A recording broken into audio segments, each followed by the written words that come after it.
Hello everyone, आप सभी का एक बार फिर से रुद्र नर्सिंग एक्सप्रेस में हार्दिक स्वागत है। आज का हमारा इंपॉर्टेंट टॉपिक माइक्रोबायोलॉजी के अंतर्गत आज हम लोग स्ट्रेप्टोकोकस बैक्टीरिया के बारे में डिस्कशन करेंगे। आप इस वीडियो के माध्यम से जानेंगे कि इसकी मॉर्फोलॉजी क्या होती है, क्या इसका क्लासिफिकेशन होता है, क्या क्या इनके कल्चरल कैरेक्टरिस्टिक्स होते हैं, कौन कौन से इनके विरुलेंस फैक्टर्स हैं, पैथोजेनेसिस, लैब डायग्नोसिस और ट्रीटमेंट कैसे करते हैं। मेरी वीडियो की खासियत आपको यहाँ पे हिंदी और इंग्लिश दोनों में ही नोट्स प्रदान किए जाते हैं। आप नर्सिंग के किसी भी फील्ड से बिलोंग करते हो, एक बार चैनल पर विजिट जरूर करें, उसको एनालिसिस करें। यदि मेरे द्वारा बनाए गए वीडियो आपको अच्छे लगते हैं, चैनल अच्छा लगता है तो उसे सब्सक्राइब जरूर कर लें और नोटिफिकेशन बेल दबा के ऑल पे क्लिक कर लें ताकि आप सभी को हमारे नर्सिंग से रिलेटेड वीडियो को नोटिफिकेशन सबसे पहले मिल सके। तो चलिए स्टार्ट करते हैं। चलिए सबसे पहले हम देखेंगे स्ट्रेप्टोकोकस का इंट्रोडक्शन। तो streptococcus is a genus of gram positive coccus और spherical bacteria that belongs to the family Streptococcaceae within the order Lactobacillales and the phylum Bacillota. क्या कहना चाहता है, याद रखिएगा, स्ट्रेप्टोकोकस जो है ग्राम पॉजिटिव कोकस या गोलाकार बैक्टीरिया का एक जीनस है। ठीक है, तो हमें पता चल गया इसका जीनस क्या है, ग्राम पॉजिटिव कोकस। ठीक है, कोकस का मतलब क्या होता है, गोलाकार।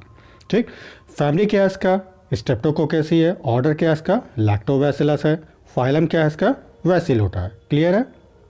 चलिए नेक्स्ट क्या हमारा, most streptococci are oxidase negative and catalase negative and many are facultative anaerobes. ठीक है, कहना चाहता है कि अधिकांश जो स्ट्रेप्टोकोकस बैक्टीरिया होते हैं वो कैसे होते हैं, ऑक्सीडेज नेगेटिव और कैटालिस नेगेटिव होते हैं और जनरली कैसे होते हैं, ये ऐच्छिक एनारोब्स होते हैं, यानी कि फैकल्टेटिव एनारोब्स। ठीक है, तो यहाँ पे ऐच्छिक एनारोब्स या फैकल्टेटिव एनारोब्स का मतलब क्या होता है, ऐसे बैक्टीरिया जो ऑक्सीजन की प्रेजेंस या एब्सेंस दोनों में ही ग्रोथ कर सकते हैं, ऐसे बैक्टीरिया को हम क्या कहते हैं, फैकल्टेटिव एनारोब्स कहते हैं। क्लियर है। चलिए कुछ इंपॉर्टेंट पॉइंट का हम लोग यहाँ पे डिस्कशन करेंगे जो आपकी नॉलेज को एनहेंस करेगा। ठीक है, तो सबसे फर्स्ट पॉइंट हमारा discovered in 1877 by Viennese surgeon Albert Theodor Billroth. ठीक है, 1877 में जो है वियनीज एक सर्जन थे जिनका नाम क्या था, एल्बर्ट थियोडोर विलरोथ, उनके द्वारा जो है इसकी डिस्कवरी की गई। क्लियर है। Isolated from human lesions and give the name Streptococcus pyogenes by the Rosenbach in 1884। ठीक है, मानव घावों से पृथक किया किसने, हमारे रोजनबैक ने। कब, 1884 में, और उसका क्या नाम दिया, एस पायोजेंस नाम दिया गया। क्लियर है। चलिए अब हम देखते हैं क्लासिफिकेशन। ठीक है, तो सबसे पहले जो हम लोग classification on the basis of oxygen requirement, यानी कि अब हम जो है क्लासिफिकेशन करेंगे बैक्टीरिया का किसकी उपस्थिति में, ऑक्सीजन की आवश्यकता के आधार पर। ठीक है, तो इसको हमने दो कैटेगरी में डिवाइड किया। सबसे पहला हमारा होता है एरोबिक या फैकल्टेटिव एनारोब्स। ठीक है, एग्जाम्पल याद रखिएगा इसका, स्ट्रेप्टोकोकस स्पीसीज, और दूसरा होता है ऑब्लिगेट एनारोब्स। ठीक है, इसका एग्जाम्पल याद रखिएगा, पैप्टो स्ट्रेप्टोकोकस। ठीक है, तो सबसे पहले हम देखेंगे कि एरोबिक या फैकल्टेटिव एनारोब्स क्या होते हैं। तो अभी हम, जैसे कि मैंने आपको बताया था, फैकल्टेटिव एनारोब्स वे बैक्टीरिया होते हैं जो ऑक्सीजन के प्रेजेंस या एब्सेंस दोनों में ही ग्रोथ कर सकते हैं। ठीक, अब ऑब्लिगेट एनारोब्स क्या होते हैं, ऑब्लिगेट का मतलब क्या होता है, हिंदी में बाध्यकारी। ठीक है, हमने जो है यहाँ पे क्या करना है, बाध्य करना है। अब यहाँ पे बाध्य किस चीज़ का है, यहाँ पे जो बैक्टीरिया ग्रो करेगा केवल ऑक्सीजन के एब्सेंस में ही ग्रोथ करेगा। ठीक है, अगर जरा से भी इसको ऑक्सीजन मिलेगी तो वहाँ पे वो किल हो जाएगा, मर जाएगा। क्लियर है। चलिए अब हम देखेंगे ब्राउन क्लासिफिकेशन। ठीक है, ब्राउन क्लासिफिकेशन जो था on the basis of hemolytic pattern on sheep blood agar. ठीक है, तो ब्राउन का वर्गीकरण क्या था, भेड़ के रक्त आगार पर हेमोलिटिक पैटर्न के आधार पर। ठीक है, तो भेड़ का हमने क्या लिया था, यहाँ पे शीप का जो है रक्त अगार लिया, ब्लड अगार लिया, और उस पर जो है हमने हेमोलिटिक पैटर्न देखा। हेमोलिटिक पैटर्न से मतलब क्या है, यहाँ पे आरबीसी के ब्रेकडाउन से। क्लियर है। तो सबसे पहला हमारा था अल्फा हेमोलिसिस ग्रुप। ठीक है, तो अल्फा हेमोलिसिस ग्रुप में क्या होता है, from incomplete hemolysis on blood agar.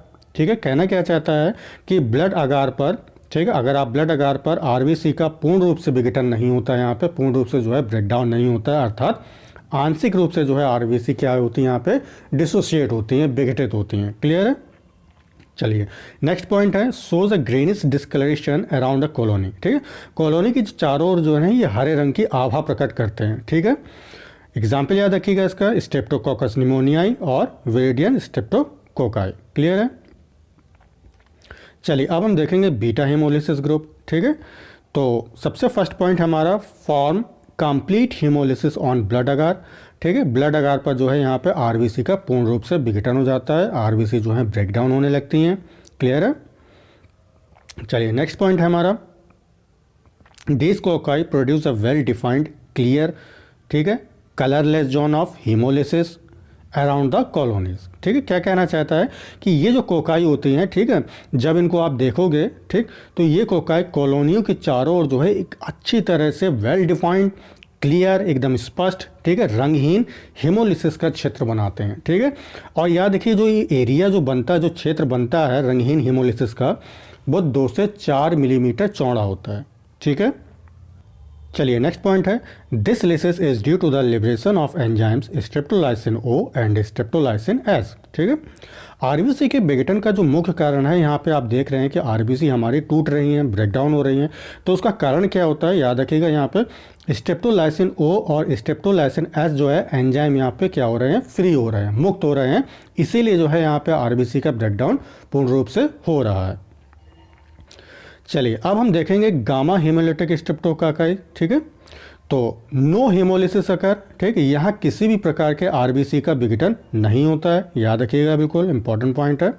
ठीक है, नेक्स्ट क्या है, streptococcus faecalis belong to this group. ठीक है, इस ग्रुप में आने वाले जो बैक्टीरिया होंगे वो क्या होंगे, आपके स्ट्रेप्टोकोकस फैसिलिस। ठीक है, चलिए अब हम देखेंगे लैंसेफिट का क्लासिफिकेशन, इसको जो हम लोग सीरोलॉजिकल क्लासिफिकेशन के नाम से भी जानते हैं। ठीक है, तो सबसे पहला है classification based on the carbohydrate antigen on the cell wall. ठीक है, कोशिका भित्ति पर कार्बोहाइड्रेट एंटीजन, जिसको हम सी एंटीजन कहते हैं, उसके आधार पर जो हम लोग वर्गीकरण करेंगे। ठीक है, तो सबसे पहला क्या है, बीटा हीमोलिटिक स्ट्रेप्टोकोकाई। अभी आपने देखा था कि हम लोगों ने बीटा हीमोलिटिक स्ट्रेप्टोकोकाई पढ़ा था, उसमें क्या था कि आरबीसी का कंप्लीटली ब्रेकडाउन हो रहा था। ठीक है, अब इस बीटा हीमोलिटिक स्ट्रेप्टोकोकाई को are further classified into 21 serotypes. The 21 described serotypes are named Lancefield group A to W excluding I and J. ठीक है, मतलब क्या हुआ, इसका बीटा हीमोलिटिक स्ट्रेप्टोकोकाई जो था, जिसको हमने अभी पढ़ा था कि यहाँ पे आरबीसी का कंप्लीटली ब्रेकडाउन हो रहा था। ठीक है, इसको जो हमने कितने सीरोटाइप में डिस्ट्रीब्यूट किया, याद रखिएगा 21 सीरोटाइप। सीरोटाइप से मतलब क्या है, यहाँ पे उसके सब टाइप से मतलब है। ठीक है, तो यहाँ पे 21 जो है, यानी कि 21 जो है सीरोटाइप यहाँ पे वर्गीकृत किए गए, उनका नाम दिया गया अलग अलग, ए से लेकर डब्ल्यू तक। ठीक है, यहाँ पर आपको याद रखना है आई और जे को छोड़ देना है, और जो भी अल्फ़ाबेट का जो क्रम है उनको आप ए से लेकर डब्ल्यू तक पढ़ जाइए एक बार। ठीक है, रीड करिए उसको, आई और जे को छोड़ देना, तो इस प्रकार जो है 21 सीरोटाइप का आप क्लासिफिकेशन ईजिली कर लेंगे। ठीक है, अब जो ये हमने ग्रुप में इसको बांटे जो है ए से लेकर डब्ल्यू तक, तो याद रखिएगा ग्रुप ए में जो है आपका स्ट्रेप्टोकोकस पायोजेंस आएगा। ठीक है, ग्रुप बी में जो है स्ट्रेप्टोकोकस एगेलेक्टियाई आएगा। ठीक, ग्रुप सी में जो है स्ट्रेप्टोकोकस एक्वा आएगा, ग्रुप डी में जो है इंटेरोकोकस आएगा, और अदर्स जो बैक्टीरिया होते हैं, ठीक है, उनको हमने ग्रुप ई से लेकर डब्ल्यू तक जो है रखा है उनमें। ठीक है, चलिए group A bacteria is further divided on the basis of M T and R protein antigen present on the cell walls. Streptococcus pyogenes have been further classified into 80 serotypes. This classification is known as Griffith typing. M protein is the most important type specific antigen. ठीक है, क्या कहना चाहता है इसमें कि जो group A bacteria था, जिसके अंदर कौन सा बैक्टीरिया रहा था, आपका स्ट्रेप्टोकोकस पायोजेंस आ रहा था। क्लियर, अब इनकी सेल वॉल में मौजूद क्या होते हैं, एम टी और आर जो है प्रोटीन इनकी सेल वॉल में पाई जाती हैं। ठीक है, तो उनके आधार पर जो है, यानी कि एम टी और आर प्रोटीन जो होते हैं एंटीजन के आधार पर एस पायोजेंस को आगे 80 सीरोटाइप में वर्गीकृत किया गया, यानी कि 80 सब टाइप्स में वर्गीकृत किया गया। ठीक है, तो इस प्रकार के वर्गीकरण को क्या कहा गया, ग्रिफिथ टाइपिंग कहा गया। ठीक है, इसमें याद रखिएगा जो एम प्रोटीन होती है सबसे महत्वपूर्ण प्रकार की, सबसे इंपॉर्टेंट जो है स्पेसिफिक एंटीजन होती है इसमें। क्लियर है, चलिए अब हम देखेंगे इसकी मॉर्फोलॉजी, कैसे इसका संरचना होती है। ठीक है, तो सबसे फर्स्ट पॉइंट है हमारा, they are a gram positive cocci measuring a 0.6 to 1 millimetre in diameter and are arrange in a long chains. ठीक है, कह रहा है कि ये जो बैक्टीरिया होते हैं 0.6 से 1 मिलीमीटर व्यास वाले ग्राम पॉजिटिव कोकाई हैं, और कैसे होते हैं, लंबी श्रृंखलाओं में व्यवस्थित होंगे। ठीक है, चैन के रूप में देख रहे हैं, जैसे कि आप फिगर में देख रहे हैं। देखिए यहाँ पे गोलाकार तो है ही, ठीक है, ये कोकाई हैं, और साथ में क्या देख रहे हैं, चैन सी बना रहे हैं एकदम, है ना। चलिए नेक्स्ट पॉइंट क्या है, non motile and non sporing. ठीक है, कैसे होते हैं ये, गतिहीन होते हैं और गैर बीजाणुक होते हैं। कहने का मतलब इसके अंदर कोई भी स्पोर का फॉर्मेशन नहीं होता है, इंडोस्पोर नहीं बनेगा। ठीक है, चलिए अगला क्या है, they contain a protein called protein F. ठीक है, इनमें एक विशेष प्रकार की प्रोटीन पाई जाती है जिसको हम एफ प्रोटीन टाइप कहते हैं। क्लियर है। चलिए नेक्स्ट है, they are a fibrillated, it means they have a border of fringe और फिंगर लाइक्स और हेयर लाइक प्रोजेक्शन। ठीक है, कह रहा है कि ये जो रेशेदार होते हैं, इसका मतलब है कि इनके किनारों पर जो है उंगली की तरह या बाल जैसे जो है प्रवर्ध देखने को मिलते हैं आपको।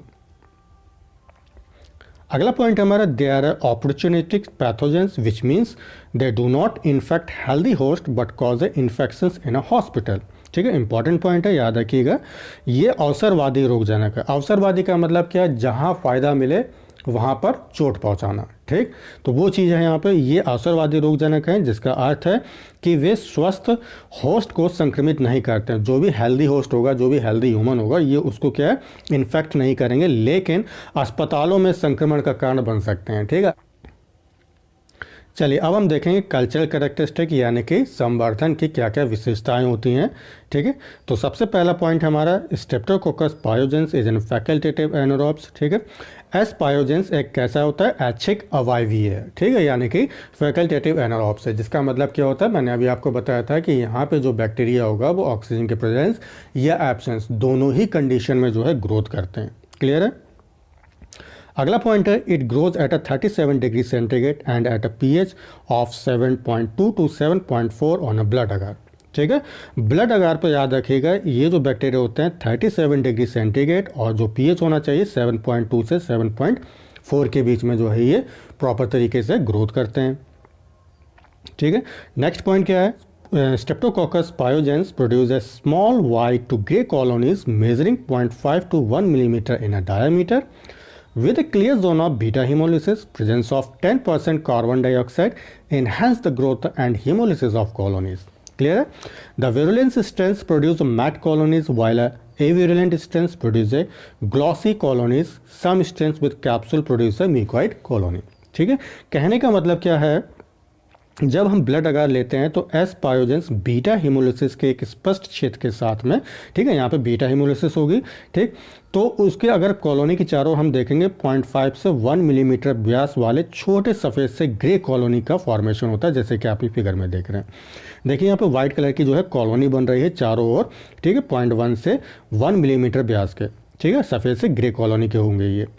10% अगर कार्बन डाइऑक्साइड इसमें और मिला दिया जाए तो याद रखिएगा इस कंडीशन में कॉलोनी के विकास और हेमोलिसिस की जो दर होती है, जो रेट होती है, वो बढ़ जाती है। ठीक है, कॉलोनी से मतलब क्या है, यहाँ पे बैक्टीरिया जो है बहुत ज़्यादा मात्रा में जो है यहाँ पे मल्टीपल कंडीशन में ग्रोथ करेंगे। ठीक है, उनकी संख्या में बहुत ज़्यादा बढ़ती होगी और साथ में हेमोलिसिस का भी ब्रेक डाउन होगा। ठीक है, जो विषाणु जनित स्ट्रेंट होते हैं, याद रखिएगा ये मैट कॉलोनी का फॉर्मेशन करते हैं।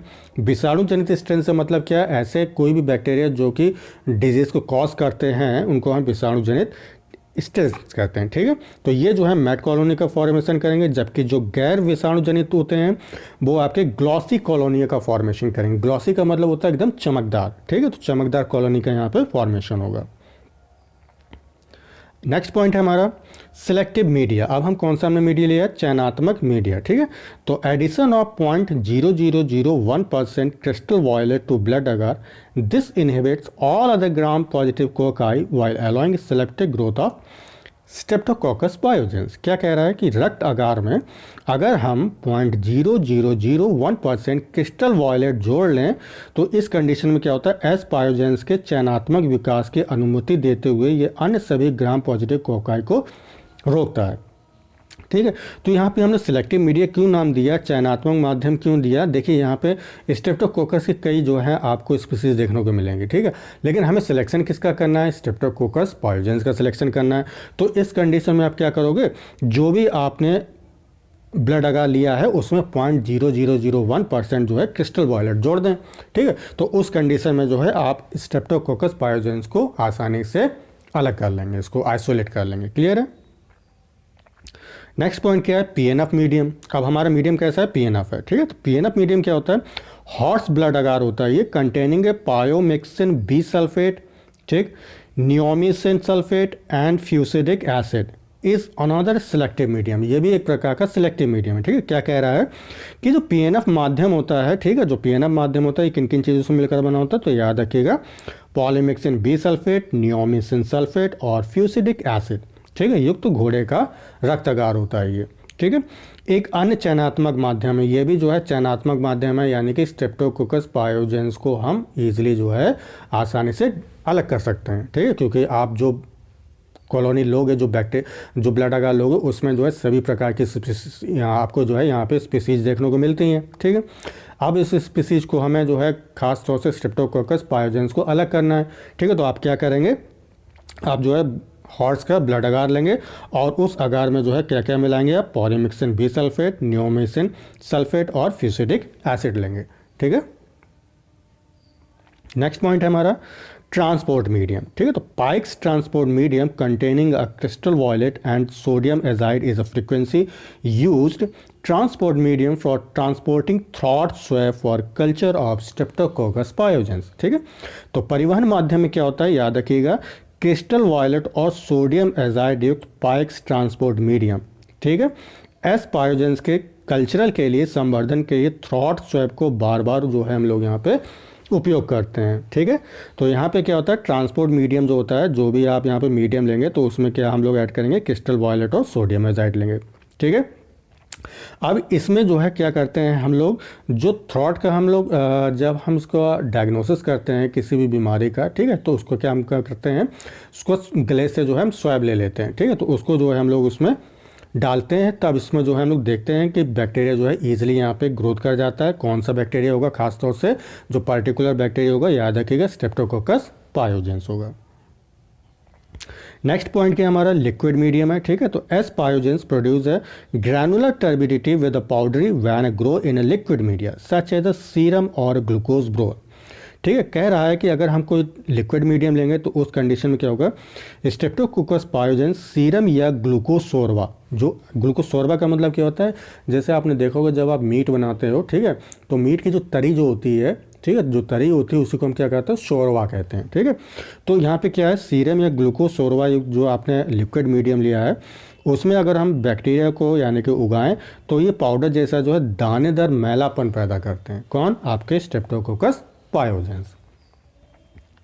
नेक्स्ट है विरुलेंस फैक्टर, ठीक है, यानी कि ऐसे फैक्टर जो डिजीज़ को कॉज करते हैं उनको हम क्या कहते हैं, विरुलेंस फैक्टर कहते हैं, ठीक है। तो सबसे पहला हमारा विरुलेंस फैक्टर क्या है, सेल वॉल है, ठीक है। तो सेल वॉल में क्या हम देखेंगे, सबसे पहला हमारा पॉइंट है the outer layer of the cell wall consist of protein, ठीक है, and lipoteichoic acid which helps in attachment to the host cell, ठीक है। तो कह रहा है कि कोशिका भित्ति में, जो कोशिका भित्ति की बाहरी परत में प्रोटीन होती है, ठीक है। अब इन प्रोटीन देखिए, जो आउटर लेयर होती है उसमें कौन कौन से टाइप की प्रोटीन होती है, एक तो एम प्रोटीन होगी जिसका काम क्या होता है, फैगोसाइटोसिस को रोकना, ठीक है। दूसरी प्रोटीन क्या होती है, एफ प्रोटीन होती है, इसका काम क्या होता है, ये जो होता है ग्रसनी जिसको फेरिंग्स कहते हैं, उसकी उपकला कोशिकाओं यानी कि एपिथेलियम जो टिश्यूज़ होते हैं उनको जो है ये बाइंड करने के लिए जो है एडहेशन का काम करते हैं, चिपकाने का काम करती है, ठीक है। और जो लिपोटिकोइक एसिड होता है ये काम क्या करता है, होस्ट कोशिका से जुड़ने में मदद करता है, यानी कि जो ह्यूमन की जो सेल्स होती है उससे जो है ये बाइंड होने का काम करता है, चिपकने का काम करता है या जुड़ने का काम करता है, ठीक है। नेक्स्ट है हमारा मिडल लेयर। अब हम बात करेंगे मिडल लेयर की, ठीक है। तो middle layer of cell wall consisting of group specific C carbohydrate that is used for Lancefield grouping, ठीक है। कह रहा है कि जो सेल की दीवार की जो मध्य परत होती है उसमें एक विशिष्ट प्रकार का कार्बोहाइड्रेट पाया जाता है जिसको हम सी कार्बोहाइड्रेट कहते हैं। इसका काम क्या होता है, ये लांसफील्ड ग्रुपिंग के लिए उपयोग करते हैं हम इसका, ठीक है। जब हम क्लासिफिकेशन करते हैं लांसफील्ड का, ठीक है, तो उस कंडीशन में जो है हम लोग ग्रुप सी कार्बोहाइड्रेट का यूज़ कर लेते हैं, ठीक है। नेक्स्ट पॉइंट क्या है, inner layer of cell wall. अब हम बात क्या करेंगे, सेल वॉल की सबसे अंदर लेयर की, ठीक है। तो inner layer of cell wall is made up of peptidoglycan which has a pyrogenic and a thrombolytic activity, ठीक।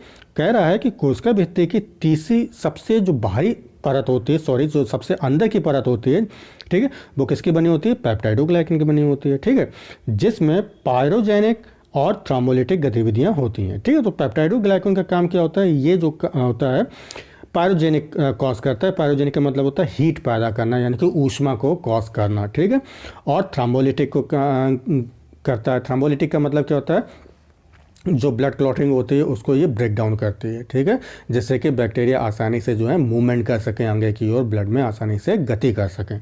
क्लियर है। नेक्स्ट क्या है हमारा कैप्सूल। ठीक है, तो कैप्सूल इट इनहिबिट्स फैगोसाइटोसिस। ठीक है, कैप्सूल का काम क्या होता है, कैप्सूल यह फैगोसाइटोसिस को रोकता है। ठीक है, फैगोसाइटोसिस क्या होता है, किसी भी फॉरेन बॉडीज़ को अंदर जो है निगल लेना या उसका भक्षण कर लेना क्या कहलाता है, फैगोसाइटोसिस कहलाता है। ठीक है, चलिए अब हम देखेंगे इनमें पाए जाने वाले कुछ विशेष प्रकार के एंजाइम्स। तो सबसे पहला हमारा streptokinase break up blood clots to promote bacterial spread. ठीक है, कह रहा है कि जो स्ट्रेप्टोकाइनेस एंजाइम होता है ये बैक्टीरिया के प्रसार को बढ़ाने के लिए रक्त के थक्कों को तोड़ता है। ठीक है, जब ब्लड क्लॉटिंग टूटेगी तो क्या होगा, आसानी से जो हमारा बैक्टीरिया होगा वो आगे की ओर मूवमेंट कर सकेगा। ठीक है, नेक्स्ट क्या हमारा डीऑक्सीराइबोन्यूक्लियस रिस्पॉन्सिबल इन डिग्रेडिंग डीएनए। ठीक है, कह रहा है कि जो डीऑक्सीराइबोन्यूक्लियस एंजाइम होता है ये क्या करता है, डीएनए का जो नेचुरल कंपोजिशन होता है उसको ये क्या करेगा, बिगाड़ देगा। ठीक है, अगला क्या हमारा हाइलोरोनिडेज। ठीक है, ये जो एंजाइम होता है break hyaluronic acid of the body, this help in spreading of streptococcal lesion along a intercellular space, it is a antigenic. कह रहा है कि जो हाइलोरिनिडेज होता है शरीर के हाइलोरिक एसिड को ये ब्रेक डाउन करता है, उसको तोड़ता है। ठीक है, यह क्या करता है, इसके बाद में यह इंटरसेलुलर स्पेस के साथ में स्ट्रेप्टोकोकल घाव को फैलाने में मदद करता है। और कैसा होता है, ये एंटीजेनिक होगा, याद रखिएगा। ठीक है, चलिए अब हम बात करते हैं टॉक्सिन्स की। तो इसमें जो है दो प्रकार के हेमोलिसिन्स पाए जाते हैं। हेमोलिसिन्स क्या होते हैं, जो आरबीसी का ब्रेक डाउन करते हैं। ठीक है, तो सबसे पहला हमारा क्या है इसमें, streptolysin O unstable in the presence of oxygen and give a beta haemolysis. ठीक है, सेकंड क्या हमारा स्ट्रेप्टोलिसिन एस, जिसका काम क्या होता है, stable in the presence of oxygen and give a alpha haemolysis. ठीक है, इंपॉर्टेंट पॉइंट है, याद रखिएगा। हेमोलिसिन यहाँ दो प्रकार की होगी, एक आपका स्ट्रेप्टोलिसिन ओ होगा, इसका काम क्या होता है, ये ऑक्सीजन की उपस्थिति में कैसे होते हैं, अस्थिर होते हैं। ठीक है, और बीटा हेमोलिसिस देते हैं। याद रखिएगा कौन देगा, आपका स्ट्रेप्टोलिसिन ओ देगा। ठीक है, और अगर हम बात करते हैं स्ट्रेप्टोलिसिन एस की, तो ये ऑक्सीजन की उपस्थिति में स्टेबल होते हैं, यानी कि स्थिर होते हैं, और क्या देंगे आपको, अल्फा हेमोलिसिस देते हैं। चलिए नेक्स्ट है हमारा स्ट्रेप्टोकोकल पायरोजेनिक एक्सोटॉक्सिन्स। ठीक है, तो ये भी एक हमारा क्या है, टॉक्सिन्स है। ठीक, पायरोजेनिक एक्सोटॉक्सिन्स ऑफ एरिथ्रोजेनिक टॉक्सिन। ठीक, act as a super antigens that stimulate T cells and macrophages to release IL-1, IL-2 and TNF and cause scarlet fever and a streptococcal toxic shock syndrome। ठीक है, जिसको short में हम STS कह देते हैं। ठीक है, क्या कहना चाहता है कि जो स्ट्रेप्टोकोकल पायरोजेनिक एक्जिटॉक्सिन्स होता है, ठीक है, ये एक सुपर एंटीजन के रूप में कार्य करता है, जो कि आपकी टी सेल्स और मैक्रोफेज को IL-1, IL-2 और TNF को रिलीज करने के लिए उत्तेजित करता है, और स्कारलेट ज्वर यानी कि स्कारलेट फीवर और स्ट्रेप्टोकोकल टॉक्सिक शॉक सिंड्रोम का कारण बनता है। चलिए अब हम बात करते हैं पैथोजेनेसिस की। तो याद रखिएगा जो स्ट्रेप्टोकोकल बैक्टीरिया होता है ये दो प्रकार से डिजीज़ को कॉज करता है। एक आपका होता है सपरेटिव डिजीज़, दूसरा क्या होता है नॉन सपरेटिव कॉम्प्लिकेशन। ठीक है, कॉम्प्लिकेशंस होते हैं। तो जो सपरेटिव डिजीज़ होते हैं इसके अंतर्गत याद रखिएगा कौन कौन से इन्फेक्शन आएंगे आपके। सबसे पहला हमारा है respiratory tract infection, skin infection, streptococcal toxic shock syndrome, ठीक है, डीप इन्फेक्शन और जेनाइटल इन्फेक्शंस आता है। जबकि अगर हम वहीं बात करते हैं नॉन सपरेटिव कॉम्प्लिकेशंस की, तो यहाँ पे जो है आपको दो प्रकार की डिजीज़ देखने को मिलेगी। एक आपका एक्यूट रियूमेटिक फीवर, दूसरा आपका क्या होता है एक्यूट ग्लोमेरुलर नेफ्राइटिस होता है। ठीक है, चलिए अब इनको हम विस्तार से समझेंगे। तो सबसे पहला जो हमारा क्या है सपरेटिव इन्फेक्शंस है। तो हम इसमें सबसे पहले देखेंगे रेस्पिरेटरी ट्रैक्ट इन्फेक्शन। ठीक है, तो जैसे कि मैंने अभी आपको बताया था इसमें दो प्रकार के जो है डिजीज़ होंगे। एक आपका स्ट्रेप्टोकोकल सॉर थ्रोट होगा, दूसरा क्या होगा आपका स्कारलेट फीवर होगा। क्लियर। चलिए अगला है हमारा स्किन इन्फेक्शन। तो स्किन इन्फेक्शन में देखिए कौन कौन से संक्रमण आपको हो सकते हैं। सबसे पहला हमारा एरिसिपेलस है। ठीक है, एरिसिपेलस में क्या होता है स्किन पर जो है लाल रंग के चकत्ते पड़ जाते हैं। ठीक है, अगला क्या हमारा इम्पिटिगो है। ठीक, तो इम्पिटिगो जो है ये किसके द्वारा कॉज होता है, तो याद रखिएगा स्ट्रेप्टोकोकल पायोडर्मा के द्वारा होगा। ठीक है, नेक्स्ट क्या हमारा नेक्रोटाइजिंग फैसिटिस, ठीक है, ये क्या होता है, एक दुर्लभ जीवाणु संक्रमण है जो शरीर में तेजी से फैलता है और मृत्यु का कारण भी बन सकता है। क्लियर है। चलिए अगला क्या हमारा स्ट्रेप्टोकोकल टॉक्सिक शॉक सिंड्रोम है। ठीक है, streptococcal pyrogenic exotoxins lead to streptococcal toxic shock syndrome, जिसको शॉर्ट में हम लोग TSS कहते हैं। It is a condition in which the entire organ system collapses and leading to that. ठीक है, क्या मतलब है इसका, स्ट्रेप्टोकोकल जो पायरोजेनिक एक्सोटॉक्सिन्स बैक्टीरिया होते हैं, याद रखिएगा, स्ट्रेप्टोकोकल टॉक्सिक शॉक सिंड्रोम का कारण बनते हैं। यह एक ऐसी स्थिति होती है या एक ऐसी कंडीशन होती है जिसमें संपूर्ण अंग प्रणाली कैसी होती है, जो पूरा ऑर्गन सिस्टम हो जाता है वो कैसा हो जाता है, ध्वस्त हो जाता है। ठीक है, कोलैप्स हो जाता है, काम करना बंद कर देता है और यहाँ पे आपकी मृत्यु का एक मुख्य कारण बन सकता है। नेक्स्ट क्या हमारा जेनाइटल इन्फेक्शन है। तो Streptococcus pyogenes is a important cause of puerperal sepsis और चाइल्ड बेड फीवर। ठीक है, कह रहा है कि स्ट्रेप्टोकोकस पायोजेंस, ठीक है, प्यूरपेरल सेप्सिस या चाइल्ड बेड फीवर का एक महत्वपूर्ण कारण है। ठीक है, संक्रमण ये याद रखिएगा तब होता है जब बच्चे के जन्म के बाद बैक्टीरिया गर्भाशय को संक्रमित करता है। ठीक है, ये कंडीशन याद रखना है आपको। कब कॉज होगी बीमारी, तो संक्रमण तभी होगा जब बच्चे के जन्म के बाद में बैक्टीरिया जो है क्या है, गर्भाशय को, यूट्रस को क्या करे, संक्रमित कर दे। तो उस कंडीशन में जो है ये चाइल्ड बेड फीवर या प्यूरपेरल सेप्सिस देखने को मिलता है। चलिए अब हम बात करते हैं डीप इन्फेक्शन की। ठीक है, तो streptococcal pyogenes may cause pyaemia या septicaemia abscess in internal organs such as a brain, lung, liver and kidney. ठीक है, इसको क्या कहते हैं, डीप इन्फेक्शन का मतलब क्या है, गहरा संक्रमण। ठीक है, गहरे से मतलब क्या है, बिल्कुल बॉडी के एकदम स्किन के अंदर, ठीक है, जो इंटरनल लेयर होती है हमें वहाँ तक जाना है। तो स्ट्रेप्टोकोकस पायोजेंस मस्तिष्क, फेफड़े, यकृत, गुर्दे जैसे आंतरिक अंगों में पाइमिया, पाइमिया क्या होता है, खून में मवाद बनने वाले जो पैथोजेंस होते हैं, ठीक है, उनके द्वारा जो है ब्लड में पॉइजनिंग कॉज करना। ठीक, सेप्टिसीमिया क्या है, ऐसी स्थिति जिसमें बैक्टीरिया जो है रक्त प्रवाह में क्या करते हैं, मल्टीप्लाई करते हैं, अपनी संख्या को बढ़ाते हैं। तो उस कंडीशन को हम सेप्टिसीमिया कह देते हैं। ठीक है, तो याद रखिएगा इसी को हम क्या कहते हैं, डीप इन्फेक्शन कहते हैं। चलिए अगला है हमारा नॉन सेपरेटिव कॉम्प्लिकेशंस। तो नॉन सेपरेटिव कॉम्प्लिकेशन में ये दो प्रकार के डिजीज कॉज होते हैं। एक हमारा होता है रिमेटिक फीवर, दूसरा क्या होता है हमारा एक्यूट ग्लोमेरुलोनेफ्राइटिस। चलिए अब हम बात करते हैं लैब डायग्नोसिस की। तो Streptococcus pyogenes is frequently isolated from sample such as skin, throat, sputum, urine and blood. कह रहा है कि जो स्ट्रेप्टोकोकस पायरोजेंस जो बैक्टीरिया होता है उनको आप कहाँ से आइसोलेट करेंगे, तो याद रखिएगा आपकी स्किन है, गला है, ठीक, थूक है, मूत्र है और रक्त जैसे जो आप ब्लड सैंपल लेते हैं वहाँ से जो हम लोग स्ट्रेप्टोकोकस पायोजेंस का लैब डायग्नोसिस करते हैं।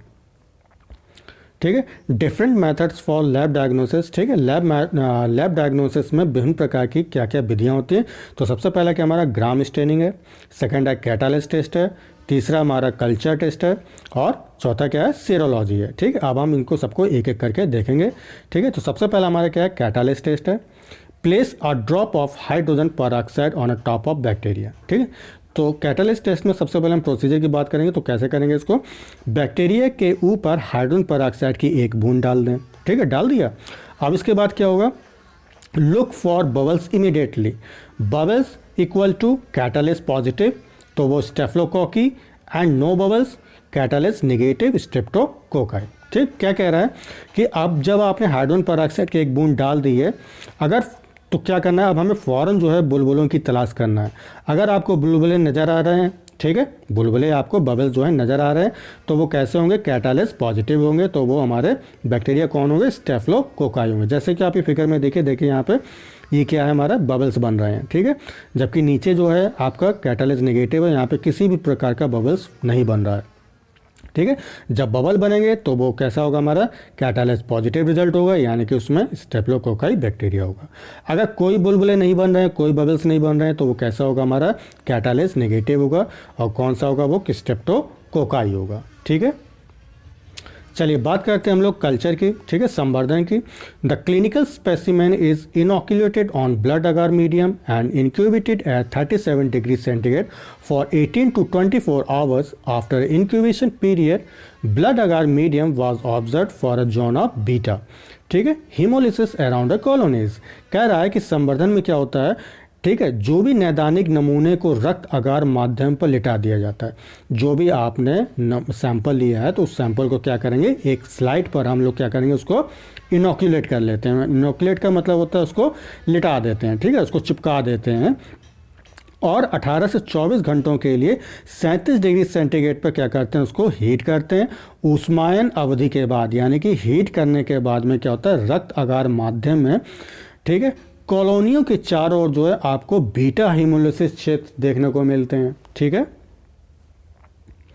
अगला क्या हमारा सीरोलॉजी है, तो serological test are done for rheumatic fever and glomerulonephritis. This test is done by anti streptolysin O titration. ASO titrates higher than 200 units are indicated of a prior streptococcal infection। कह रहा है कि जो serology test है, याद रखिएगा, rheumatic fever और glomerulonephritis के लिए जो हम लोग सीरोलॉजिकल टेस्ट करते हैं, ठीक है।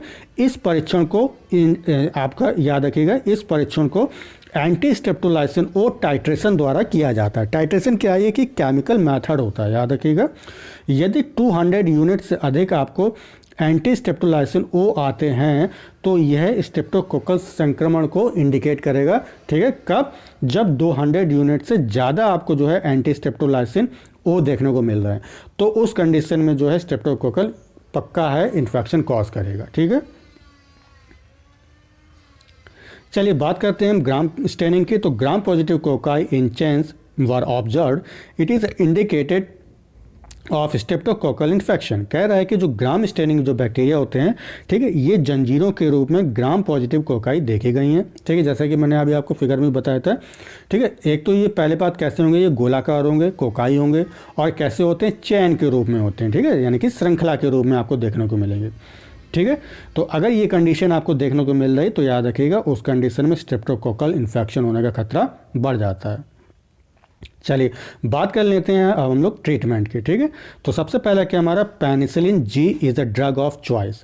देखिए ड्रग ऑफ चॉइस से मतलब क्या है, याद रखिएगा, सबसे अच्छी पसंद की दवा। इसको हिंदी में क्या कहेंगे हम लोग, सबसे अच्छी पसंद की दवा। यानी कहने का मतलब है कि कोई भी पर्टिकुलर डिजीज़ के लिए जो सबसे ज़्यादा यूज़ होने वाली ड्रग्स होती है उसको हम क्या कहते हैं, ड्रग ऑफ चॉइस कहते हैं। जैसे इसको एग्जांपल से समझिए यहाँ पे, जैसे हम लोग क्या होता है कि जब बुखार आता है तो हमारे जवान पे केवल एक ही नाम होता है ड्रग का, क्या, पैरासीटामोल ले लो, ठीक है। तो पैरासीटामोल क्या होगा, फीवर के लिए ड्रग ऑफ चॉइस हो गया, ठीक है। तो ऐसे ही यहाँ पे जो है आपको स्ट्रेप्टोकोकल इन्फेक्शन के लिए जो भी आप दवा दोगे तो यहाँ पे जो पेनिसिलिन जी जो एंटीबायोटिक होगा, याद रखिएगा, ये क्या करता है, ड्रग ऑफ चॉइस का काम करता है यहाँ पे, ठीक है। In patients allergic to penicillin erythromycin और सिफिलैक्सिन इज यूज, ठीक है। कह रहा है कि यदि किसी पेशेंट को पेनिसिलिन से एलर्जी है, क्या, पेनिसिलिन से एलर्जी है, तो उस कंडीशन में याद रखिएगा पेशेंट को एरिथ्रोमाइसिन या सिफिलैक्सिन का हम लोग जो है डोज देंगे, ठीक है। Antibiotics have no effect on establish glomerulonephritis and rheumatic fever, ठीक है। कह रहा है कि यदि किसी पेशेंट को ग्लोमेरुलोनेफ्राइटिस या रूमेटिक फीवर है तो उस कंडीशन में किसी भी प्रकार का जो है एंटीबायोटिक्स वहाँ पे हम लोग उसको नहीं देंगे, ठीक है। नेक्स्ट क्या हमारा, penicillin is given for a long period in children who have developed earlier science of rheumatic fever. कह रहा है कि पेनिसिलिन उन बच्चों को लंबी अवधि के लिए दिया जाता है, ठीक है, यानी कि लंबे समय तक दिया जाता है जिनमें रूमेटिक फीवर के शुरुआती लक्षण आपको दिखाई दें, ठीक है। आशा करता हूँ कि टॉपिक को आपको अच्छी तरह से समझ में आ गया होगा। टॉपिक कैसा लगा कमेंट करके ज़रूर बताएं। यदि आपको टॉपिक अच्छा लगा है तो उसे लाइक कर लें और अपने दोस्तों के साथ में शेयर कर लें। यदि वीडियो अच्छा लगा है तो उसे सब्सक्राइब कर लें। तब तक के लिए take care and bye bye. Thank you so much.